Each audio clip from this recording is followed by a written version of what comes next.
तुम्हाला सांगणार आहे गाईस गोव्याला जाणारे ट्रेनचे नाव. तर पहिल्या पोझिशनवर आहे मडगाव जनशताब्दी एक्सप्रेस. ही ट्रेन मुंबई छत्रपती शिवाजी महाराज टर्मिनसवरून निघते आणि मडगावला जाते. तर आता मी तुम्हाला सांगणार आहे मडगावच्या ट्रेनचे नाव. तर सर्वात पहिलीवर आहे ती मुंबई मडगाव जनशताब्दी. याच्यात कोच आहे ते second shooting chair coach, AC chair car आणि एक विस्ताडून कोच आहे. त्याच्यानंतर ह्याच्यात एक आणि ही ट्रेन खूप सुपरफास्ट आहे.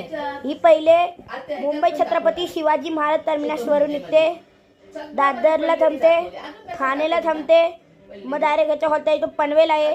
पनवेलच्या नंतर याचा हॉल्ट आहे चिपळूण, मग रत्नागिरी, मग डायरेक्ट आहे कणकवली आणि कणकवलीच्या नंतर